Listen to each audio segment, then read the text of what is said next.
मित्रों, जय माता दी। गुरुजनों के चरणों में शीश को झुकाते हुए मैं मिश्रा ज्योतिष केंद्र में आपका स्वागत करता हूं। जन्म कुंडली में बनने वाले एक ऐसे योग के विषय में मैं आपको जानकारी देने वाला हूं जिसके चलते चट मंगनी पट ब्याह हो जाता है।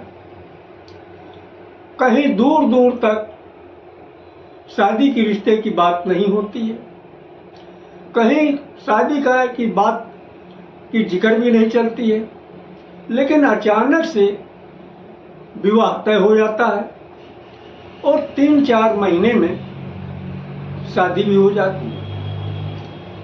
तो ये कैसे होता है, इस बात की जानकारी करने के लिए हमारे साथ वीडियो में अंत तक बने रहिएगा। अभी तक आपने हमारा चैनल सब्सक्राइब नहीं किया तो प्लीज मिश्रा ज्योतिष केंद्र को सब्सक्राइब अवश्य कर लीजिएगा और बेल आइकन की घंटी बजा दीजिएगा, क्योंकि आपका एक सब्सक्राइब हमारे लिए महत्वपूर्ण है। अब हम आते हैं मेन मुद्दे पे। आपको ज्योतिष कुछ नहीं आती है, यानी ज्योतिष के विषय में आप नील हैं, तो आप भी बड़ी आसानी से इस योग को समझ सकते हैं। बस करना ये है, आप अपनी जन्म कुंडली को खोलिएगा। दूसरे या तीसरे पन्ने में इस तरीके का आपको चार्ट मिल जाएगा बना। अब आप उस पर जो लग्न कुंडली या जन्म कुंडली के नाम से चार्ट होगा, इस तरीके से आपका चार्ट होगा। अब जब चार्ट खोल लेंगे तो आपको सबसे नीचे यहाँ पे देखना, जस्ट इसके नीचे जहाँ पे 7 नंबर लिखा हुआ, यहाँ पे आपकी कुंडली में 1 से 12 तक कोई भी गिनती हो सकती है। यहाँ आपको कंफ्यूज नहीं होना, बस खाना पहचानना है। इस खाने में आपकी गिनती 1 से 12 तक कुछ भी हो सकती है, यानी ये खाने का वो स्वामी है, मालिक है गिनती।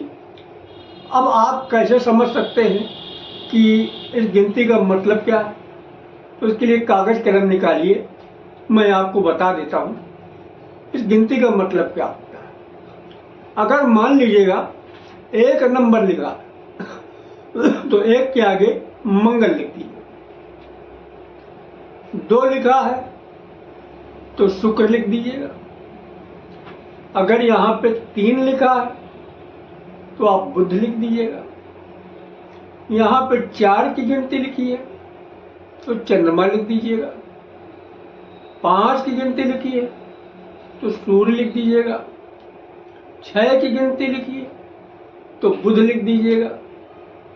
7 की गिनती लिखी है तो शुक्र लिख दीजिएगा। 8 की गिनती लिखी है तो मंगल। 9 की गिनती लिखी है तो गुरु लिख दीजिएगा। 10 की गिनती लिखी है तो शनि, और 11 की गिनती है तो भी शनि, यानी 10-11 पे शनि लिख दीजिएगा और 12 लिखा है तो गुरु लिख दीजिएगा। अब ये आपको क्लियर हो गया कि 1 का मतलब यहाँ का मालिक मंगल हो गया, 2 का मतलब शुक्र हो गया, 3 का मतलब बुध हो गया। इस तरीके से आपको 12 राशियों के जो है मालिक के पता चल गया। अब दूसरी कंडीशन क्या है, दूसरा नियम क्या है कि ये जो है यहाँ का स्वामी, अभी आपको मैंने बता दिया, यहाँ का जो भी स्वामी ग्रह है वो आपके जो है प्रथम भाव में, यानी इस जगह पे बैठा होना चाहिए या फिर इस जगह बैठा होना चाहिए। यानी यहाँ पे गिनती कुछ भी हो सकती है। यहाँ पे हमारे एक लिखा तो आपकी गिनती कुछ भी हो सकती है। यहाँ पे बैठा होना चाहिए, यानी इसको प्रथम भाव बोलते हैं, इसको चतुर्थ भाव बोलते हैं, या यहाँ पे बैठा होना चाहिए। अब जो है तीसरा नियम क्या है? तीसरा नियम यह है कि यहाँ पे जो है 1 लिखा होना चाहिए। आपकी कुंडली में यहाँ पे 1 लिखा होना चाहिए, या फिर 4 लिखा होना चाहिए, या फिर 7 लिखा होना चाहिए, या फिर 10 लिखा होना चाहिए इस स्थान पे। या फिर ये चौथा स्थान है, यहाँ पर 1 गिनती लिखा होना चाहिए, या फिर 4 की गिनती लिखा होना चाहिए, या फिर 7 की गिनती लिखा होना चाहिए, या फिर 10 की गिनती लिखा होना चाहिए। इतनी बात क्लियर हो गई। अब इसके बाद इनके ऊपर राहु की दृष्टि भी जानी चाहिए, राहु की दृष्टि भी जानी चाहिए। अब प्रथम भाव पर राहु की दृष्टि, प्रथम भाव ये है, पहला भाव, राहु की दृष्टि यहाँ कैसे पहुंचेगी?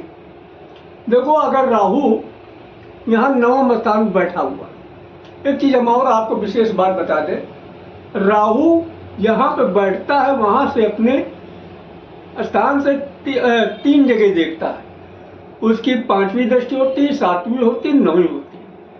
तो राहु अगर ये 9वें स्थान में बैठा है, 9 भाव में, तो जो है वो आपके प्रथम भाव को देखेगा, 1 2 3 4 5, 5वीं दृष्टि से पहले भाव को देखेगा। ठीक है।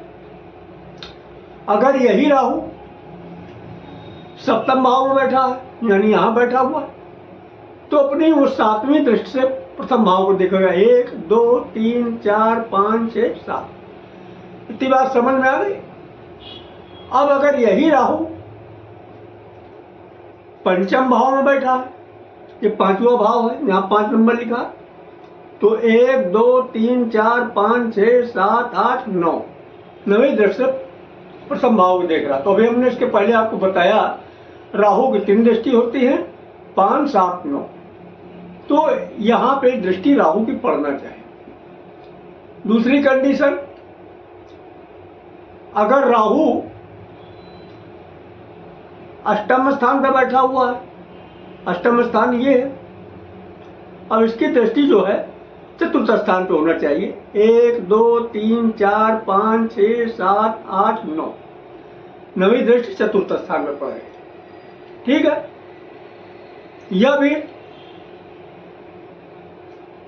10वें स्थान पर बैठे हो राहु, 1 2 3 4 5 6 7, 7वीं दृष्टि जो है चतुर्थ स्थान पर पड़ गई। या फिर राहु 12वें स्थान बैठो, 12वां स्थान ही है जहां 12 नंबर की, 1 2 3 4 5, 5वीं दृष्टि से ये जो है चौथे भाव को देख रहे हैं। तो ये कंडीशन अगर आपकी कुंडली में बन रही है, तो अचानक से आपके विवाह का योग बनेगा, यानी दूर दूर तक कहीं भी शादी की बात नहीं चल रही है, कहीं कोई उम्मीद ही नहीं है, लेकिन अचानक ऐसा जो संयोग बनेगा कि 3-4 महीने के अंदर शादी भी तय हो जाएगी और शादी भी हो जाएगी। तो इसको बोलते हैं चटमंगनी पट विवाह योग। तो हमारे द्वारा अगर आप अपनी जन्म कुंडली का प्रेडिक्शन कराना चाहते हैं, तो उसके लिए आपको मामूली से शुल्क देना होगा, उसे आप हमारी मेहनताना समझ सकते हैं। तो हमारा संपर्क सूत्र इस प्रकार है, 9807225523, मिश्रा ज्योतिष केंद्र, कानपुर, उत्तर प्रदेश। हमारे द्वारा दी गई जानकारी आपको अच्छी लगी तो मिश्रा ज्योतिष केंद्र को सब्सक्राइब करें, लाइक करें और अपने इष्ट मित्रों में अधिक से अधिक शेयर करें। महाकाल के भक्त हैं तो हर हर महादेव, माता भक्त हैं तो जय माता देवस लिखें। माँ पार्वती और भोलेनाथ मिलकर आपकी मनोकामना को शीघ्र पूरा करेंगे।